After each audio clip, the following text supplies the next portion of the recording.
पाकिस्तान की अर्थव्यवस्था पर डबल अटैक, मिडिल ईस्ट तनाव पर कर्ज का संकट, सरकार पर आर पार का दबाव।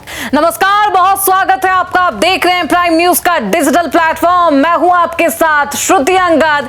भारत में लोग सामान्य जिंदगी जी रहे, लेकिन ठीक उसी वक्त हमारा दुश्मन देश पाकिस्तान में हालात बेहद विस्फोटक हैं। महंगाई ऐसी कि रसोई जलाना मुश्किल है।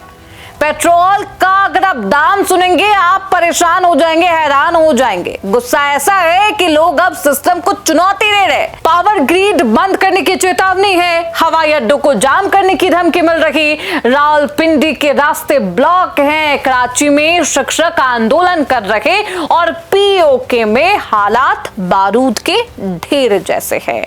ऊपर से आईएमएफ ने अब कह रहा है, आईएमएफ की तरफ से कहा गया पाकिस्तान को अब आप कटोरा लेकर तो आइए, लेकिन हम भीख नहीं देंगे। सवाल है आखिर पाकिस्तान इन हालात में कैसे पहुंचा? क्या मिडिल ईस्ट में जंग की स्थिति ने पाकिस्तान को और भी परेशान कर दिया है? और क्या पाकिस्तान में आर्थिक संकट राजनीतिक विस्फोट में तब्दील होगा?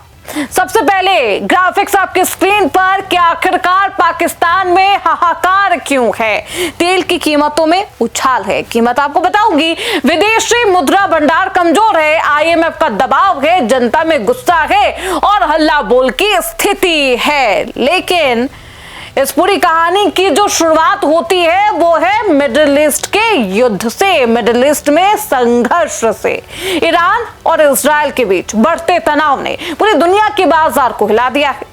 जैसे ही युद्ध होता है या फिर युद्ध की स्थिति होती है, वैसे ही कच्चे तेल और सोने की कीमतों में उछाल होता है। पाकिस्तान जैसे देश जो अपनी जरूरत का 85 से 90% तेल बाहर से खरीदता है, जिसकी आर्थिक स्थिति बहुत दयनीय है, वो हमेशा कटोरा लेकर तैयार रहता है। ऑपरेशन सिंदूर के समय में भी उसने आईएमएफ से लोन ले लिया था। सोचिए, ग्राफिक्स आपकी स्क्रीन पर।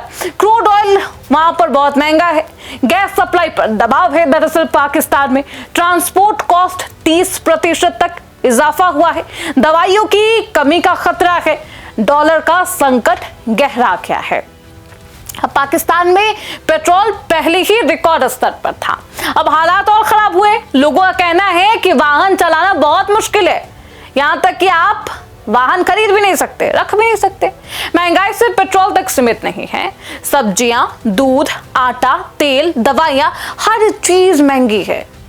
खाने की हर चीज, हर कुछ महंगा है। दाम कुछ मैं आपको बताऊंगी पाकिस्तान में किस तरीके से पेट्रोल के दाम है, दूध के दाम क्या है, कुकिंग ऑयल यानी कि खाना बनाने के समय जिस तेल का आप इस्तेमाल करते हैं प्रति लीटर, उसके दाम को आप सुनेंगे तो आप हैरान हो जाएंगे। ग्राफिक्स आपकी स्क्रीन पर। पेट्रोल की कीमत जो है प्रति लीटर में बता रही हूं 409 रुपए। डीजल की जो कीमत है 409 रुपए प्रति लीटर है। दूध की कीमत, 1 लीटर दूध की कीमत है 240 रुपए। जी हां, 240। कुकिंग ऑयल की कीमत है 600 प्रति लीटर। आटा 180 प्रति किलो तक। एलपीजी 303 प्रति किलो। तो समझ लीजिए 14 किलो का कितने में मिल रहा होगा। हालात बेहद तंग है और दयनीय। लोग भूखे हैं, आधा पेट खा के सो रहे। हालात ऐसे हो चुके कि पाकिस्तान का मिडिल क्लास अब टूट चुका है, परेशान है, त्रस्त है। कराची और लाहौर में लोग सोशल मीडिया पर खुलकर सरकार के खिलाफ गुस्सा निकाल रहे हैं। कई जगहों पर लोग कह रहे हैं कि अब घर चलाना मुश्किल हो गया। सोचिए, जहां पर 600 रुपए प्रति लीटर आपको तेल मिल रहा होगा, ये कुकिंग ऑयल का दाम है, तो सोचिए क्या हालात होंगे वहां पर। जनता क्यों गुस्सा है? ग्राफिक्स स्क्रीन पर है।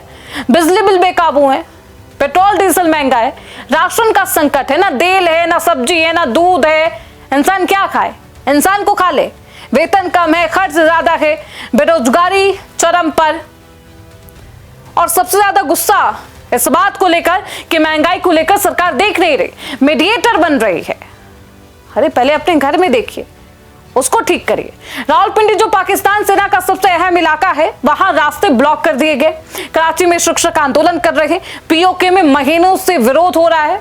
लोग सरकार पर आरोप लगा रहे कि वो सिर्फ कर्ज लेकर देश चला रही है और आतंकवाद को पनाह देने की कोशिश तो खैर भारत की तरफ से कई बार लगाए गए, लेकिन अपने देश के दुश्मन बन बैठे हैं पाकिस्तान के लोग और पाकिस्तानी सरकार। पाकिस्तान में विरोध की तस्वीरें आपको दिखाते हैं, ग्राफिक्स आपकी स्क्रीन पर। रावलपिंडी का जो इलाका है वहां पर रोड ब्लॉक है, कराची में शिक्षक प्रदर्शन है, पीओके में आंदोलन है, एयरपोर्ट बंद करने की धमकी दी जा रही, पावर ग्रिड ठप करने की चेतावनी है। और इन सब आलम में अभी भी पाकिस्तान के दिमाग ठिकाने नहीं लगे। इन सब के बीच सरकार लगातार तेल कंपनियां, आर्थिक सलाहकारों के साथ बैठक तो कर रही है, लेकिन हालात जस के तस हैं। दिक्कत यह है कि देश का विदेशी मुद्रा भंडार बेहद कमजोर है, यानी पाकिस्तान के पास राहत देने के लिए भी पैसे ही नहीं है। उसके पास पैसे आम सिचुएशन में भी नहीं थे, आम दिनों में भी नहीं थे। ग्राफिक्स आपके स्क्रीन पर। आखिरकार पाकिस्तानी सरकार के सामने मुश्किलें क्या है?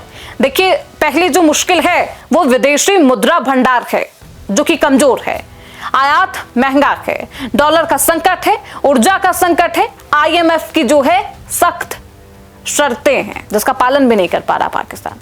अब बात आईएमएफ की करते हैं। पाकिस्तान को उम्मीद थी कि इस बार भी उन्हें लोन दे दिया जाएगा, उनके कटोरे में कुछ ना कुछ पैसा तो दिया जाएगा, लेकिन आईएमएफ ने साफ कर दिया कि बिना सख्त सुधारों के अब राहत देना आसान नहीं होगा। यानी टैक्स आपको बढ़ाने होंगे, सब्सिडी कम करो, बिजली चोरी रोको, तभी पैसा दिया जाएगा। इन सभी चीजों पे काम ही नहीं कर पा रहा पाकिस्तान।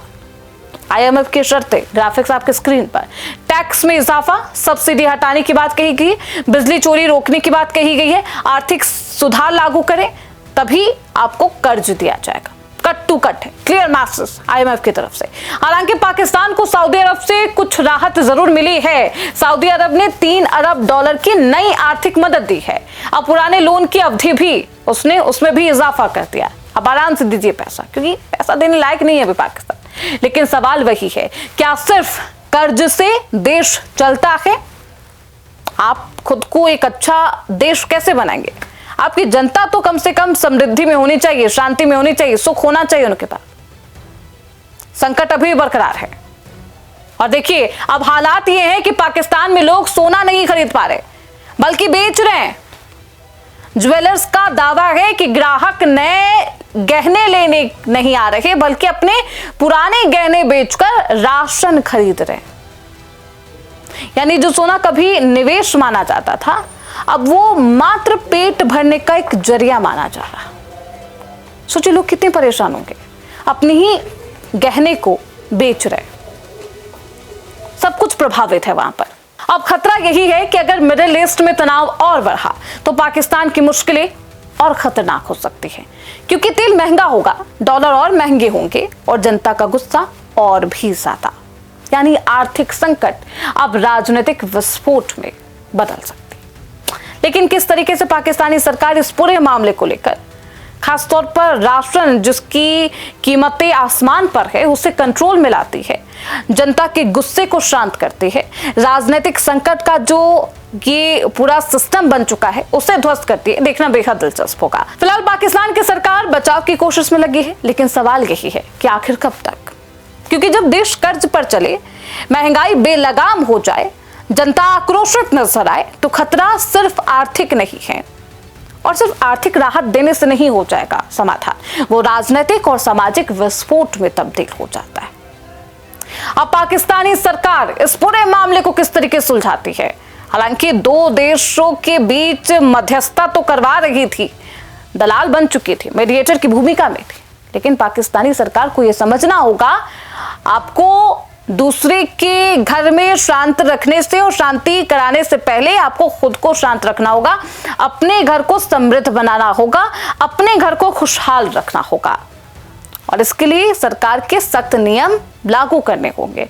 लेकिन पाकिस्तानी सरकार आतंकवाद को भूलकर क्या अपनी जनता की तरफ ध्यान देगी? देखना बेहद दिलचस्प होगा। फिलहाल इसी के साथ इस रिपोर्ट में बस इतना ही। देखते रहिए प्राइम न्यूज़ का डिजिटल प्लेटफॉर्म।